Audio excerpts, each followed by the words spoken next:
Boa noite, queridos amigos, boa noite, queridos irmãos. Que Jesus nos abençoe, que Jesus nos fortaleça na sua imensa e inesgotável paz. Que o Cristo nos inspire a continuarmos a caminhada na direção da felicidade plena, da perfeição, do encontro conosco mesmo. Que o Cristo nos ilumine a nossa vida, as nossas consciências, para que possamos fazer o melhor possível por nós mesmos e pelo planeta que nós habitamos. Para fazermos a nossa prece, vamos aqui hoje fazer uma leitura do livro. Esse livro aqui é um romance que é a continuação do livro, que eu esqueci o nome. Espera aí que eu vou lembrar. Vida, Seu Maior Patrimônio. O livro Vida, Seu Maior Patrimônio, ele fala sobre relação tóxica, ele fala sobre depressão, ele fala sobre obsessão, ele fala sobre os problemas familiares, emocionais, psicológicos, etc. É um livro muito vendido, é um livro da nossa autoria mesmo, ele não é psicografado, e nós escrevemos o livro com o intuito de falar sobre as questões psíquicas, as questões emocionais, romanceando o livro para tornar uma leitura mais agradável. E depois desse livro, nós escrevemos a continuação dele, o livro Um Caso de Amor com a Vida, que é a continuação deste romance Vida, Seu Maior Patrimônio. E para a gente fazer a prece, eu escolhi aqui um trecho que está no capítulo 1, Reminiscências de um Suicida, porque no primeiro livro, no Vida, Seu Maior Patrimônio, um dos personagens do livro acaba no momento translocado, no momento de desespero, mergulhado, inclusive, num processo depressivo, ele acaba cometendo suicídio. E aí, na segunda parte do livro, nós temos as consequências, a chegada desse espírito no mundo espiritual pelas vias do suicídio. Então, é muito interessante a história. Bom, então vamos ler um trecho que está no capítulo 1, Reminiscências de um Suicida. Sem fé, corremos o risco de perder o prazer de viver. Sem a crença na imortalidade do ser, chafurdamo-nos na areia movediça das ideias materialistas. Desprovidos de amor, acabamos por enrijecer o ritmo da vida e, sem esperança, caímos nos braços da revolta. Fé, crença na imortalidade do ser, amor e esperança são notórios combustíveis para o bem viver. A função primordial de um observador é logicamente a de observar. Observar para aprender, observar para saber, observar para melhor ajudar. Em observando, podemos ver o ser humano, na maioria das vezes, em fuga. Talvez porque, em análise superficial e ilusória, seja mais fácil fugir do que enfrentar. Com medo de enfrentar os fantasmas íntimos, numa fuga alucinante de si mesmo, o homem esquece que as feridas da alma demandam tempo para curar. Não obstante, com a medicação do alto amor e da resignação, elas cicatrizam. A tristeza crônica, a insatisfação diária e a má vontade para com a vida são, em verdade, reflexos comportamentais do espírito rebelde e arrogante. O sofrimento poderia até ser passageiro, mas por sua inabilidade em lidar com os sentimentos, o sofredor acaba sustentando por tempo indeterminado situações dolorosas.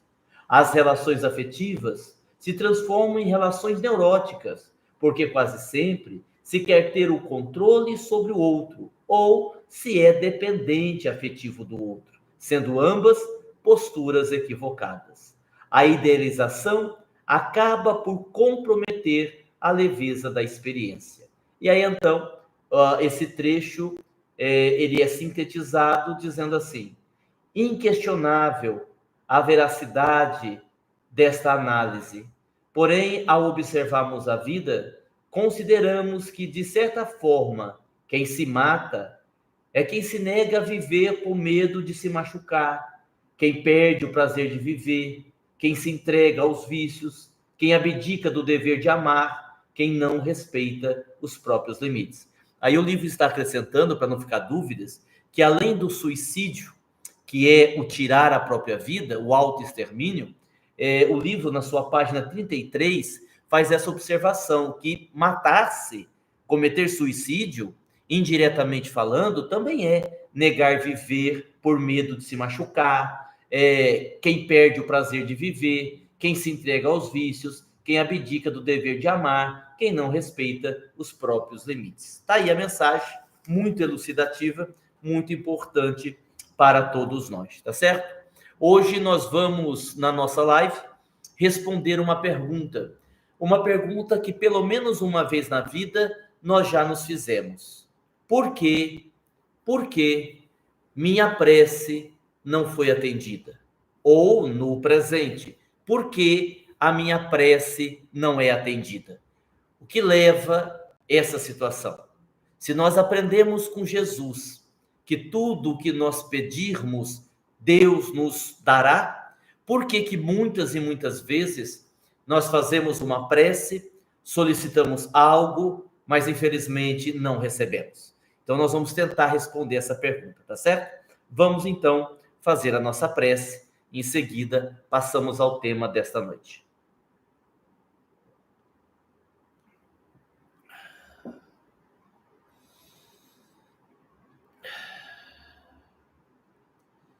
Busquemos na oração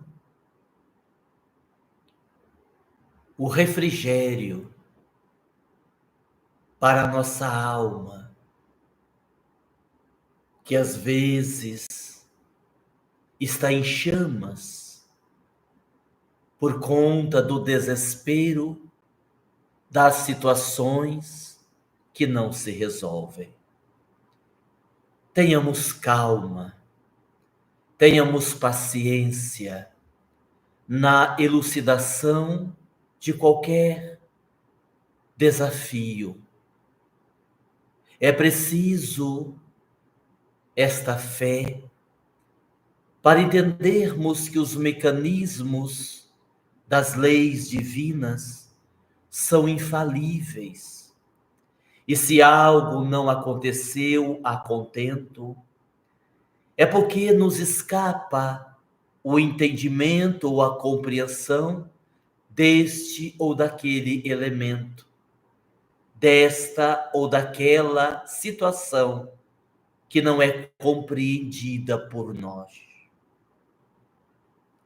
Nessas horas, não podemos nos assemelhar à criança que é incapaz de compreender as dificuldades econômicas do pai, faz birra, esperneia, porque quer o brinquedo que o pai não pode dar-lhe de pronto. A criança, naquele momento, no seu raciocínio limitado de uma mente infantil, vai compreender a atitude do pai como sendo uma atitude perversa, uma atitude má de quem simplesmente não quer dar-lhe o brinquedo para sua satisfação. E é óbvio que a criança não tem como compreender que aquele brinquedo está acima das possibilidades financeiras de seu pai ou de sua mãe. Todavia, nós, filhos de Deus, não podemos ter o mesmo comportamento de chorar, de protestar, de nos magoarmos com Deus, porque Ele não nos atendeu na hora que nós desejávamos que Ele nos atendesse. É nesse ponto que precisamos amadurecer, que precisamos compreender os desígnios de Deus, que muitas vezes não está em sintonia com aquilo que nós queremos. Por isso, meus filhos, nesta oportunidade de falar-lhes ao coração.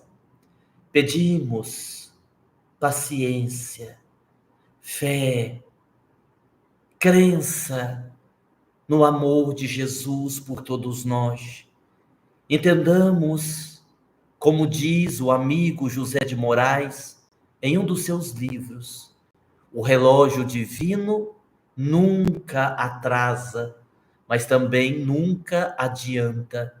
O relógio divino funciona com exatidão, com precisão, que nenhum relógio terrestre é capaz de acompanhar.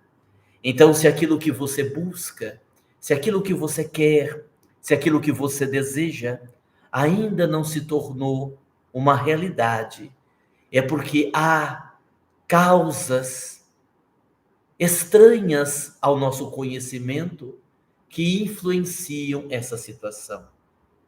Refugia-te na prece.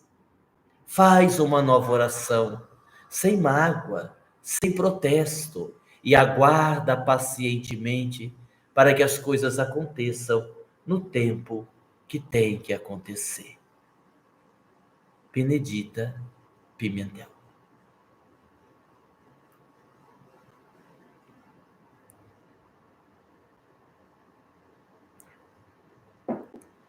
Porque minhas preces não foram atendidas. Bom, nós vamos responder esta pergunta, deixa eu ver aqui, em 6 tópicos. É uma pergunta que tem 6 respostas. E nós vamos, evidentemente, sintetizá-las. Para que a partir daí, talvez, as pessoas possam compreender melhor por que as preces, pelo menos aparentemente, não são atendidas. Às vezes, e aqui é a primeira resposta, às vezes o processo de socorro é demorado.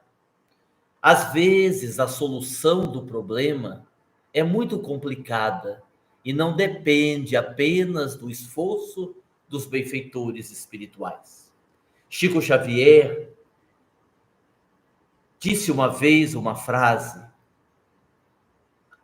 pontuando que nenhuma prece feita com sinceridade fica sem resposta. Nenhuma prece feita com sinceridade fica sem resposta. Mas como estamos dizendo, há um movimento claro, evidente, de esforço por parte dos benfeitores espirituais. Mas há casos em que demandam mais tempo, há casos em que, embora os benfeitores estejam se desdobrando, a situação é tão complexa, tão desafiadora, que eles precisam de um tempo a mais. Vou dar um exemplo. Na verdade, vou dar 2 exemplos. Nós atendemos um caso de uma moça que estava numa perturbação muito grande. Embora estivesse tomando passes, fazendo um esforço relativo para melhorar, ela continuava do mesmo jeito. E no atendimento espiritual, o médium que nos auxiliava identificou um eu do passado, uma personalidade atuando no eu atual, se assim podemos nos expressar. Cada encarnação que nós vivemos, e vez ou outra nós explicamos isto, nós criamos uma identidade, uma vivência. E estas vivências, particularmente aquelas que não foram devidamente vividas e superadas nas suas mazelas, continuam, digamos assim, a residir no nosso inconsciente. E podem, como já explicamos de outras vezes, influenciar o eu atual. E quando a médium visualizou a personalidade, atraiu-a para a incorporação e ali estabelecemos o diálogo, sem muito sucesso.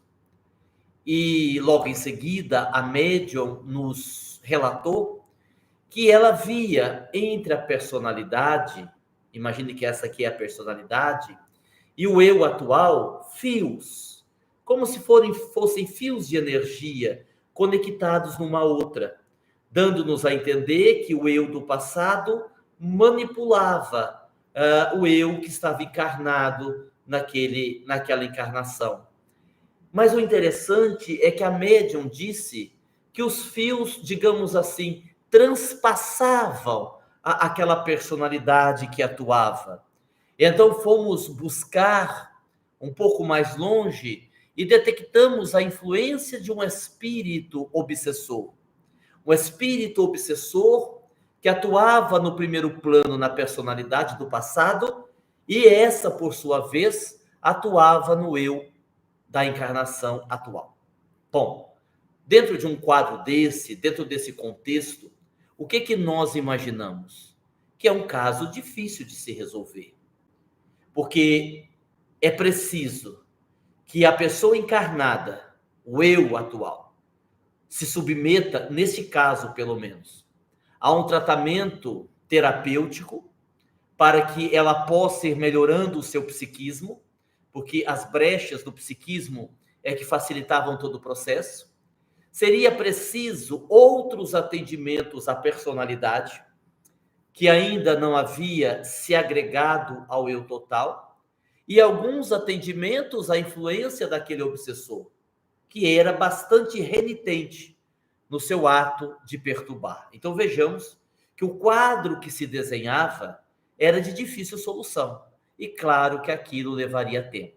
Então eu fico imaginando que essa pessoa, essa jovem, era uma moça, se ela não tem um conhecimento mais amplo, ela ora um dia, ora 2 dias, ora 3 dias, e ela vai dizer assim: eu vou parar de orar, porque Deus não me ajuda, estou indo ao centro, estou tomando passe, e não se resolve. Ela não faz ideia da problemática que existe por detrás do seu problema. Também acompanhamos um atendimento muito interessante, porque eu havia solicitado a Dr. Klaus que se ele e a sua equipe não poderiam atender um casal amigo que estava passando uma situação muito difícil, muito conturbada, vários problemas, inclusive desentendimentos familiares. E o Dr. Klaus, como sempre, prestativo, disse-me que iria auxiliar. E passou quase uma semana. Eu fiz o pedido no domingo, praticamente uma semana. Eu fiz o pedido no domingo, ele disse que tomaria providência, e passou segunda, terça, quarta, quinta. Na sexta, eu encontrei o amigo e perguntei a ele como é que estão as coisas. Ele disse: olha, Aguinaldo, teve uma pequena melhora.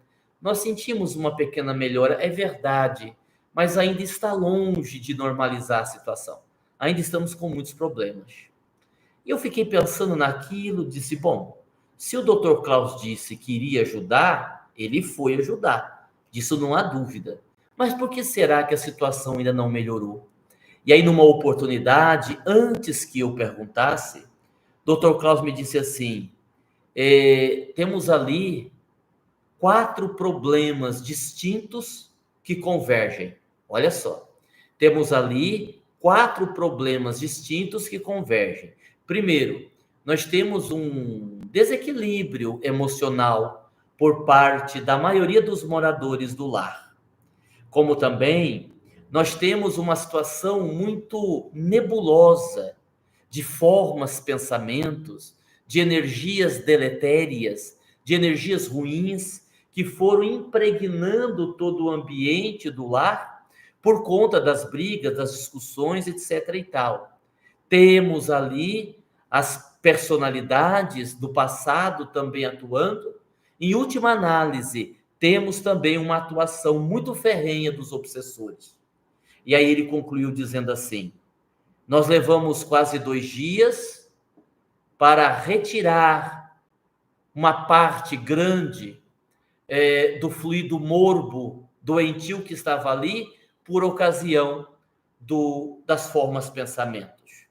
Ficamos mais algum tempo intuindo os moradores da casa a buscarem uma religião ou buscarem um psicólogo ou um psiquiatra para melhorarem o padrão mental.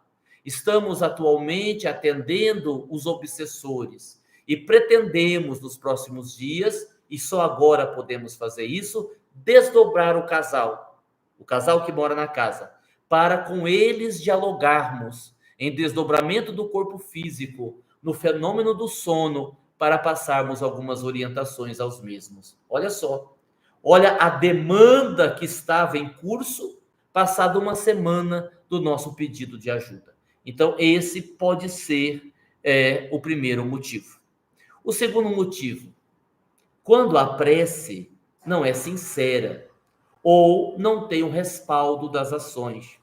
A gente, eu estou generalizando, tá? Não estou falando de você, não. Eu estou falando na generalidade. A gente, em linhas gerais, é muito hipócrita, não é? A gente usa máscaras. Essa é uma verdade incontestável. A gente, muitas vezes, tenta barganhar com Deus. E às vezes a pessoa diz, mas eu fiz a prece e não fui atendido. E essa prece foi uma prece que não saiu do coração. Observemos Chico novamente. Nenhuma prece feita com sinceridade fica sem resposta. Sinceridade. E vamos imaginar assim, a pessoa nunca quis saber do trabalho no bem, nunca desejou desenvolver a mediunidade. Aí se vê numa situação difícil, numa situação em que ela pode morrer, ela está vivendo, lidando com uma doença grave, então ela ora supostamente com fervor e diz, meu Deus, Jesus, né? Se eu conseguir melhorar, se eu conseguir sarar, eu vou desenvolver minha mediunidade, eu vou trabalhar no centro, eu vou me dedicar, serei um médium maravilhoso. E aquela prece não chega nem a alcançar os patamares que deveria alcançar, porque não é real, não é sincero. Como aquela pessoa que vai passar por uma cirurgia e está com medo de morrer, aí ela diz assim, olha, se eu não morrer nessa cirurgia, eu vou doar um valor em dinheiro lá para o caminho de Damasco. Não precisa ser para o caminho de Damasco, é que eu estou aproveitando o exemplo, né, para lembrar da construção, da ampliação do centro. Eu vou doar um dinheiro lá para a ampliação do centro, para que eles construam logo. E aí a pessoa não morre, e ela nem lembra o que ela prometeu. No máximo, depois ela manda meia dúzia de roupa velha para o bazar da Pichincha e acha que já está tudo certo. Sabe? Essas coisas que acontecem. A nossa prece, muitas vezes, e outro dia eu dizia assim para uma pessoa, você precisa ser mais grata à vida que você tem. E a pessoa disse, mas eu tenho muito gratidão pela vida, todos os dias eu agradeço a Deus. Mas não é gratidão nesse sentido. É gratidão de você fazer alguma coisa para repor aquilo que você fez. Ainda ontem não, na quinta-feira, dialogávamos com um espírito que estava sendo retirado de uma região de dor, porque havia cometido suicídio, e no diálogo ele se culpava muito, dizendo, eu tenho que sofrer, eu mereço sofrer, eu preciso sofrer, porque eu fiz muitas coisas erradas, culminando com o meu autoextermínio, isso está errado, eu tenho que sofrer. E eu dizia a ele, isso não vai te levar a lugar nenhum. Desde quando o sofrimento, por si só, liberta a consciência? Se você está ciente dos erros que cometeu, muito bem, vamos tentar consertar daqui para frente. Ora, nós não teremos várias encarnações? Essa ideia, eu mereço sofrer, eu tenho que sofrer, porque então se eu sofrer, eu vou pagar os meus débitos, não é uma ideia que está condizente com as leis de Deus, pelo menos não de acordo com aquilo que ensina o Espiritismo. Então, talvez esta seja a segunda resposta. A nossa prece não é feita com tanta sinceridade. Terceira resposta, a ajuda já aconteceu ou está acontecendo e você não está percebendo. Olha que coisa interessante a gente dizer isso. Já aconteceu ou está acontecendo e você não percebeu. Por quê? Eu me lembro de um caso que Dr. Klaus atendeu, eu já contei esse caso aqui há muito tempo. Vale a pena recordar, sem ser repetitivo. De uma mulher que veio para o tratamento espiritual, cirúrgico espiritual, porque tinha um nódulo no seio. E ela veio ao Dr. Klaus várias vezes, o Dr. Klaus fez procedimentos, energizou, e passaram-se aí 6 ou 7 meses, ela fez um novo exame, e o exame mostrou que o nódulo estava lá, do mesmo jeito, no mesmo lugar, do mesmo tamanho, com a mesma densidade. Aí, na vinda seguinte dela, ela estava assim um tanto que inconformada. Ela não disse isso, ela não verbalizou isso, mas se percebia que ela estava um tanto que duvidando do tratamento. Tanto é que quando ela pediu para falar com o Dr. Klaus, ela disse assim: pois é, Dr. Klaus, eu já estou vindo aqui faz tempo. E eu fui fazer um novo exame, uma nova mamografia, e o nódulo está aqui do mesmo jeito. O senhor vê que coisa, né? Tipo assim, ela está dizendo, e aí, que explicação o senhor me dá para isso? E Dr. Klaus disse assim a ela, um detalhe, Dr. Klaus e nem nós nunca prometemos cura de ninguém, porque isso pertence a Deus. A gente sabe, e não é bom não esquecer, que muitos elementos, muitas circunstâncias influenciam na cura de uma pessoa. Na cura de uma pessoa. É o médium, é o espírito, é o merecimento, às vezes também a fé, é o karma. Há uma série de conjunções que determinam a cura. Então, o Dr. Klaus nunca diz assim, não, vem aqui que você vai curar, fique tranquilo que vai resolver. Ele diz geralmente assim, vamos fazer a nossa parte, meu filho. Faça aí a sua parte. Ele diz para o consulente, vou fazer aqui a minha e vamos rogar a Deus que Deus nos ajude. Né? Então, só por conta disso, o Dr. Klaus não tinha que dizer nada, né? Porque ele não havia prometido nada. Mas ele disse assim a ela, olha, segundo a sua programação reencarnatória, você, nessa altura da sua vida, muito provavelmente, já teria retirado esse seio totalmente. E você, provavelmente, repito, pelo processo kármico, já teria nódulos no outro seio. Nós estivemos trabalhando esses meses para que o seu nódulo não crescesse, não comprometesse a mama e que você não desenvolvesse, pelo menos por enquanto, nódulos no outro seio. Além disso, diluir o nódulo, retirar o nódulo com a cirurgia espiritual, não nos foi permitido por instâncias superiores. Isso é muito importante. Não nos foi permitido por instâncias superiores. Existem mecanismos aos quais os espíritos que trabalham conosco, eles não podem agir. Eles não têm liberdade para fazer tudo. Os espíritos não podem curar tudo, nem esse é o objetivo, né? Então, às vezes a cura já está acontecendo. E assim, uma outra coisa importante da gente dizer, às vezes, isso aconteceu também numa situação em que um amigo meu estava deitado na maca com um problema sério, sob o ponto de vista físico, e eu perguntei assim, doutor Klaus, o senhor não vai curá-lo? E ele disse assim, ele já está sendo curado. A cura já está em andamento. Aí eu não disse nada, né? Porque discutir com o espírito é complicado. Eu fiquei em silêncio, né? Aprendi a ficar em silêncio. E acho que ele leu meu pensamento, porque eu pensei assim, está sendo curado, o homem está cada vez pior.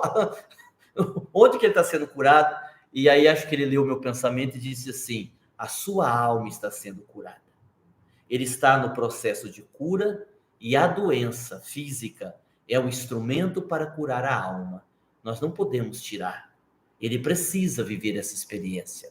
Então tá aí uma outra resposta. Nós poderíamos dizer também que às vezes está faltando a participação efetiva do consulente. Não é de hoje que a gente sabe que a falta de fé, que o pessimismo, a negatividade, a impaciência, a irritabilidade, são padrões de comportamento que comprometem qualquer tratamento, físico ou espiritual, sabe? A pessoa que vai no médico, mas não tem confiança no médico, toma o remédio, mas acha que o remédio não vai fazer efeito, que fica rastreando a dor, acho que está doendo, parece que está doendo, quer dizer, ela cria uma energia, ela cria uma vibração que compromete o processo. Então, quando a pessoa diz assim, a minha prece não foi atendida, muito possivelmente, e essa é uma possível resposta para essa pergunta, ela não está fazendo a sua parte, ela não está colaborando decisivamente para que ela possa de fato melhorar. É uma resposta possível. E eu poderia perguntar a você, e você reflita aí: você tem feito a sua parte? Na cura que você está buscando, naquilo que você deseja ficar curado, você está buscando a sua parte? O que é que você tem feito para que esta cura aconteça? Pense, às vezes o problema está em você. Uma outra resposta que poderíamos dar: nossos conceitos equivocados. Porque, vamos pensar assim. Vamos imaginar que uma mãe, um pai, tenha um filho autista, ou com alguma limitação intelectual, ou o filho tenha nascido com alguma limitação física. E todo pai e mãe quer ver o filho saudável. Mas imagine que seja um quadro irreversível. As orações, nesse sentido, devem ser para que aquele espírito que ali está reencarnado suporte com resignação a prova que ele está vivendo.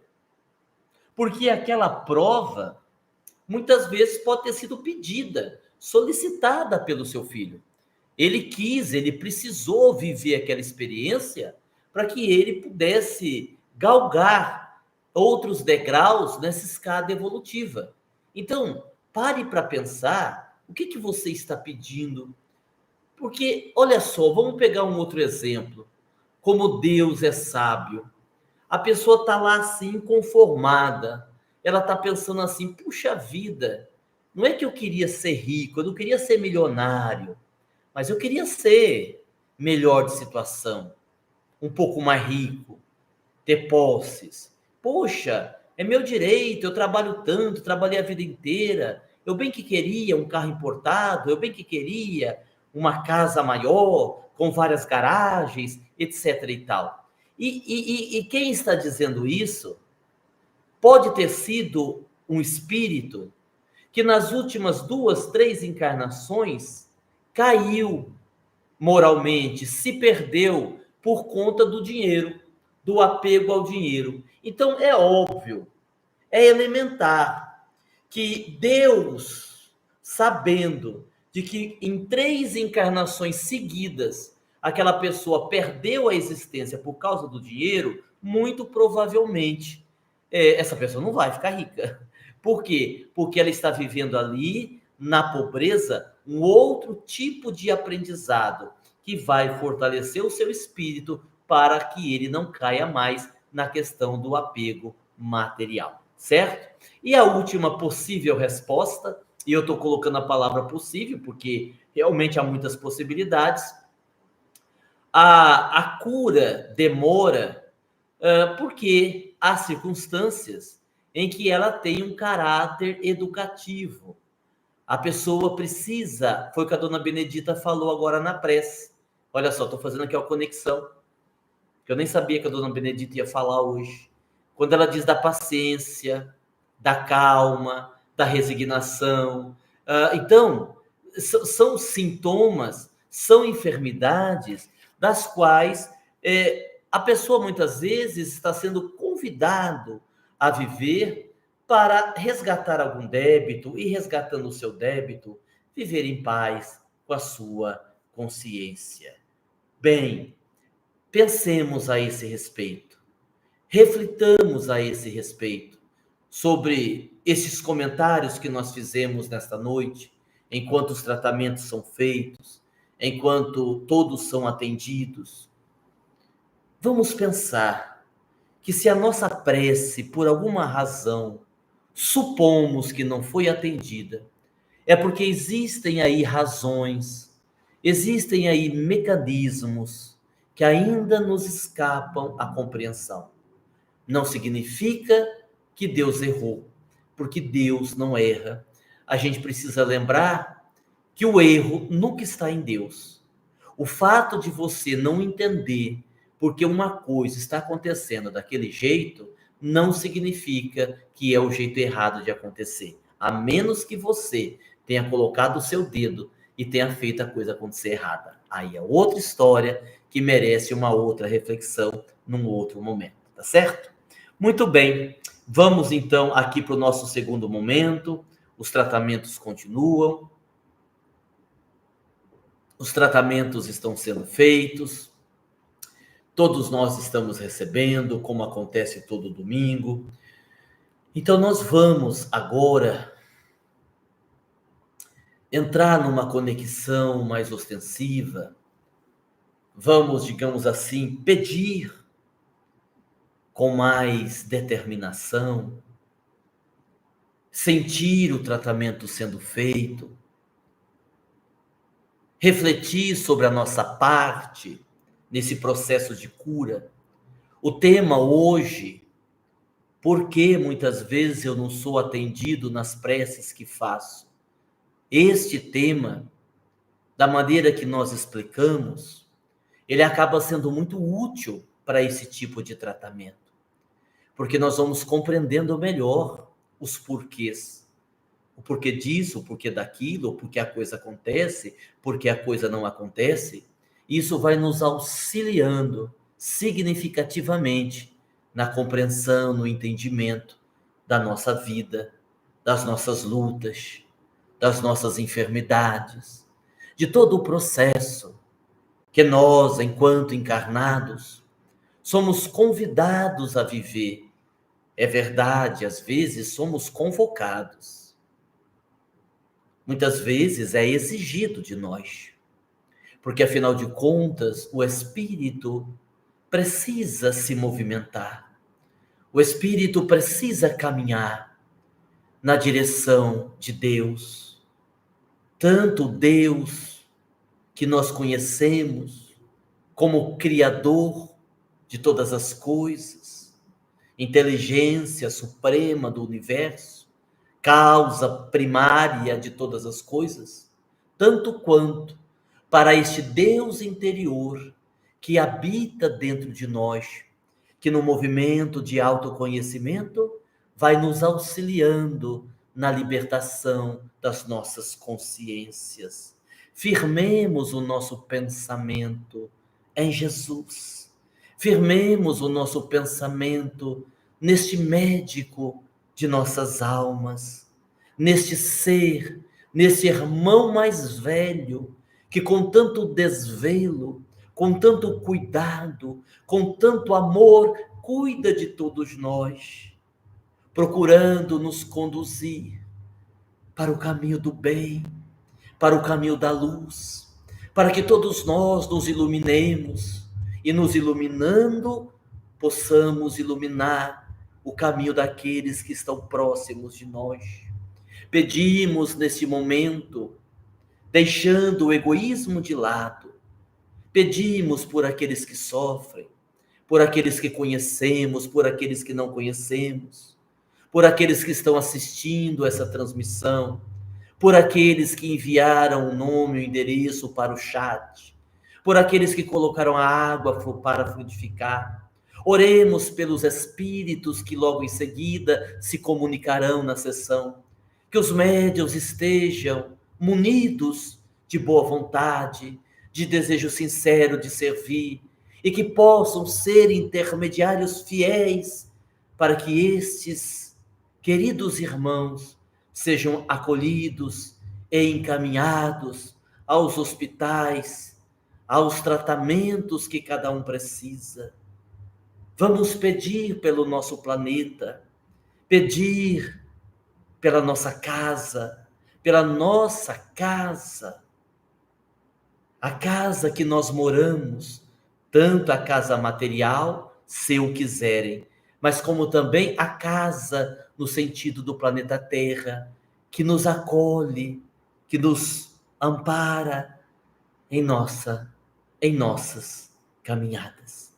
Jesus nos fortaleça. Que assim seja.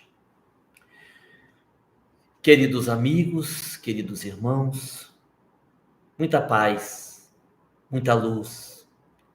Que Jesus nos abençoe. Fiquemos com Deus.